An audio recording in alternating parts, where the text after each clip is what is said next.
The numbers don't lie, and right now they're telling a story the WNBA doesn't want you to hear.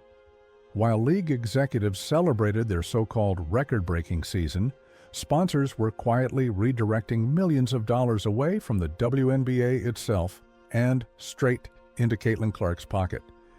We're not talking about a slight preference. We're talking about a complete financial realignment that's left the league scrambling to figure out how they became secondary characters in their own story. Here's what's actually happening. Nike didn't just sign Caitlin Clark to an endorsement deal. They restructured their entire women's basketball marketing strategy around her.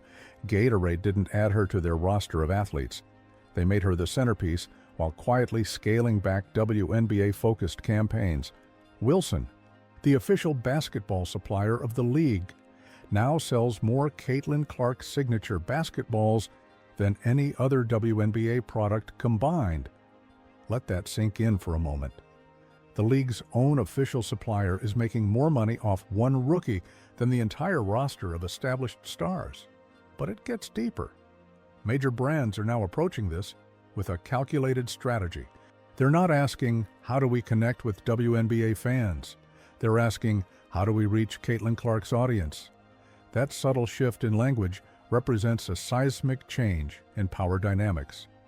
Sponsors have essentially decided that Caitlin's personal brand carries more value, more reach, and more conversion potential than the league that employs her.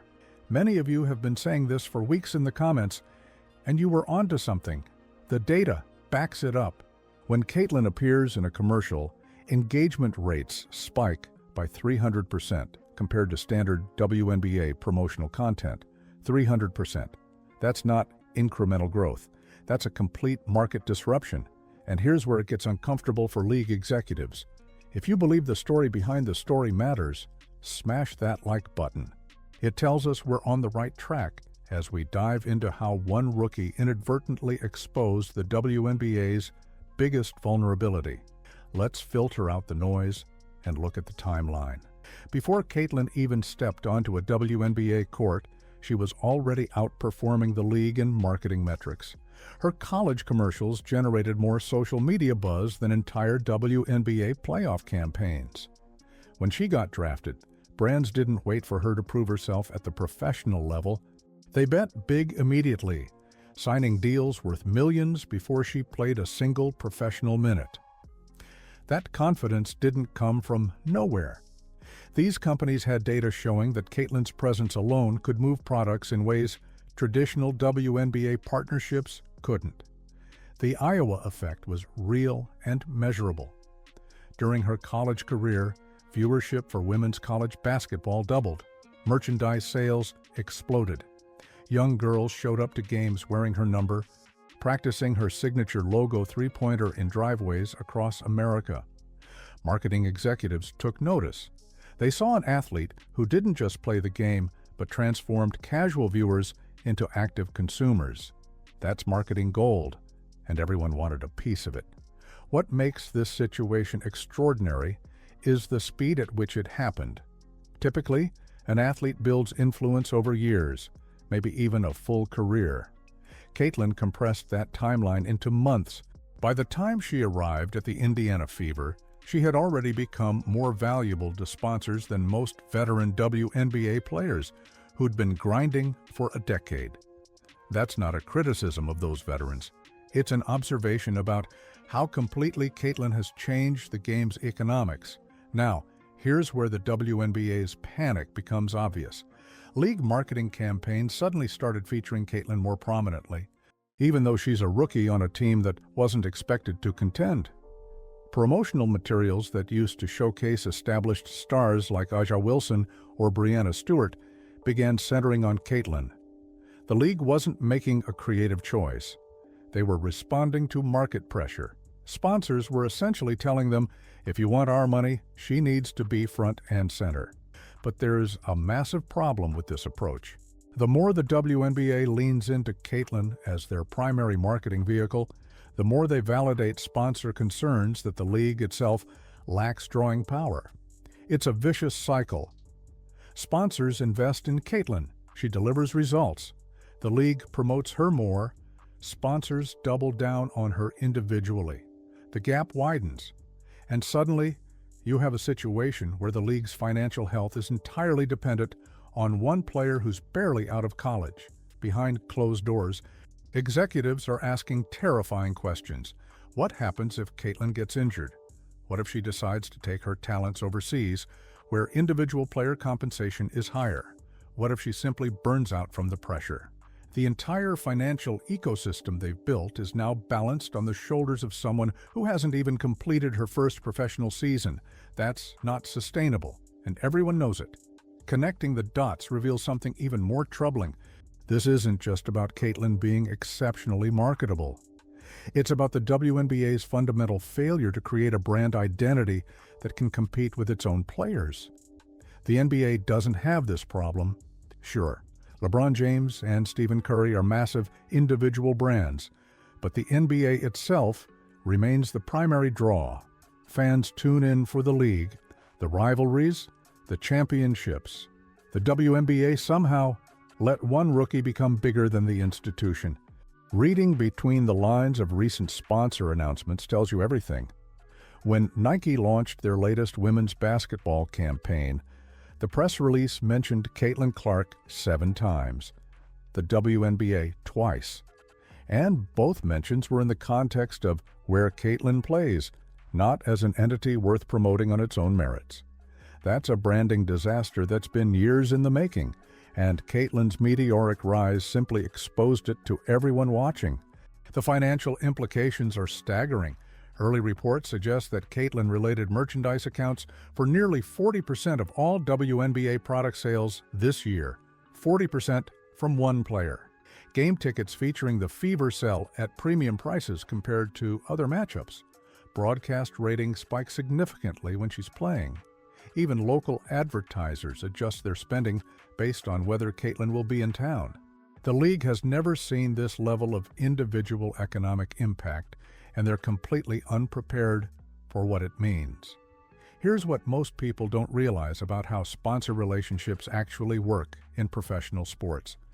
When a company signs a deal with a league, they're buying access to a platform, a brand, and an established audience. When they sign an individual athlete, they're betting on that person's ability to create new audiences and drive unprecedented engagement. The fact that sponsors are choosing the latter with Caitlin tells you everything about their confidence in the WNBA as a standalone entity. And if you think this is just about basketball, you're missing the bigger picture. Drop a comment below with your thoughts on whether the WNBA can survive if Caitlin's star power continues to overshadow the league itself. Because this conversation matters not just for the sport, but for how we think about athlete influence in the modern era. Let's talk about the specific deals that are reshaping the landscape. Gatorade didn't just put Caitlin in a commercial, they created an entire product line around her aesthetic, her training philosophy, and her personal brand. Bottles featuring her logo sold out within 48 hours in multiple markets. Retailers reported unprecedented demand, with some stores receiving their shipments pre-sold based on advance orders. That's not normal athlete endorsement performance. That's cultural phenomenon status. Wilson took an even more aggressive approach. The official basketball supplier of the WNBA released a limited edition Caitlin Clark signature ball, and the results were extraordinary. Within 1 week, it became the best-selling basketball in the company's women's sports division history. Not just this year, history. And here's the kicker. Wilson simultaneously ran campaigns featuring other WNBA stars, using similar marketing budgets and distribution channels. Those campaigns delivered respectable but unremarkable results. The gap wasn't marginal, it was a chasm. Nike's strategy reveals perhaps the most telling shift. They've essentially created a parallel marketing universe where Caitlin exists somewhat independently of the WNBA brand. Her commercials rarely feature league logos prominently. The storytelling focuses on her personal journey, her college success, and her individual determination. When the WNBA appears, it's almost incidental. a backdrop rather than the main narrative. Nike's market research clearly showed them that Caitlyn's story resonates more powerfully when it's not weighed down by league association. That's brutal, but it's reality. We're getting into territory where the implications become genuinely concerning for the league's future. Multiple sources are whispering about sponsor negotiations where companies are requesting Caitlyn-specific activation rights as a condition of broader WNBA partnerships. In other words, brands are telling the league, "We'll support you, but only if we get guaranteed access to her." That fundamentally changes the power dynamic. The league is no longer selling itself. It's selling access to one player, not officially confirmed. But the breadcrumbs lead to some sponsors actually reducing their general WNBA commitments while simultaneously increasing investments in Caitlyn-focused initiatives. If these reports are accurate, we're witnessing a financial pivot that could have devastating long-term consequences. The league becomes increasingly dependent on maintaining Caitlyn's engagement and happiness, while simultaneously watching its independent fundraising capacity deteriorate. The media coverage tells its own story. Major outlets that used to sporadically cover WNBA games now dedicate entire segments to Caitlyn's commercial appearances, her fashion choices, her social media activity. She's crossed over from athlete to celebrity in a way the WNBA itself never managed to facilitate for its previous stars.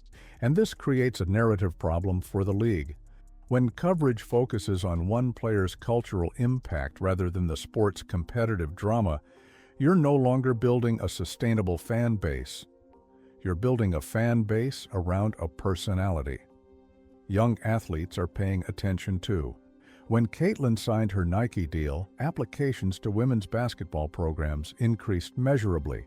Girls are showing up to youth leagues wearing her gear, asking coaches to teach them her signature moves, studying her game film. That's incredible for women's basketball broadly. But it creates an uncomfortable question. Are they falling in love with the sport, or are they falling in love with Caitlyn? Because if it's the latter, what happens when she's no longer the story? The attendance figures provide hard evidence of this phenomenon. Indiana Fever games featuring Caitlyn sell out venues that normally struggle to fill half their seats. Road games where she's playing draw significantly larger crowds than matchups featuring other teams, even when those teams have better records. Ticket prices fluctuate based on her participation. Secondary market sales surge when she's confirmed to play and crater when she's resting or injured. The WNBA has never seen this level of individual player impact on the league's economic fundamentals. Behind the scenes, rival teams are reportedly frustrated. They're watching Caitlyn generate revenue that dwarfs their own marketing efforts, while the league's collective bargaining structure means they don't benefit proportionally from her individual success.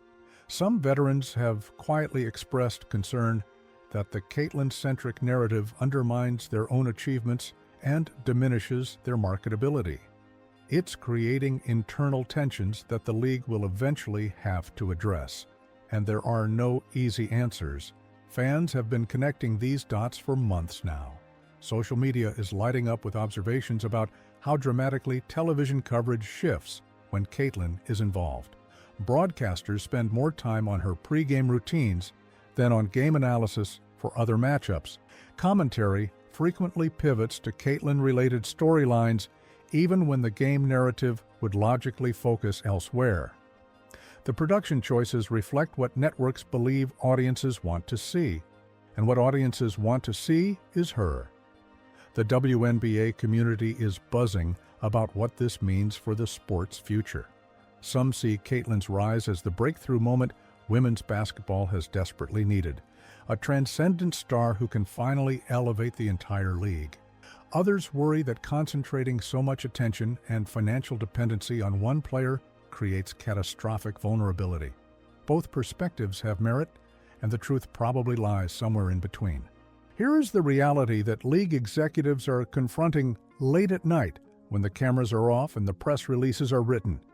Caitlin Clark has fundamentally altered the economics of women's professional basketball. Sponsors have voted with their dollars, and they've decided that her individual brand carries more value than the league itself. That's not a judgment on Caitlin. She's simply exceptional at what she does. But it's an indictment of the WNBA's decades-long failure to build institutional brand equity that can stand independent of any single player. The path forward isn't clear. The league can continue riding Caitlin's coattails, maximizing short-term revenue while risking long-term sustainability. Or they can attempt the difficult work of rebuilding their own brand identity, knowing that might mean accepting less money now for the chance at independence later. Neither option is particularly appealing, and both carry significant risk. What we do know is this: the landscape has permanently shifted.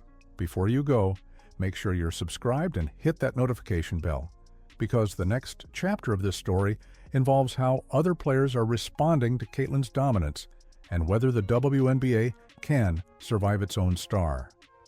This isn't just about basketball anymore. It's about power, influence, and the future of an entire sport. And if you think you've seen drama so far, you haven't seen anything yet. The real story is just beginning, and every move matters. See you in the next one.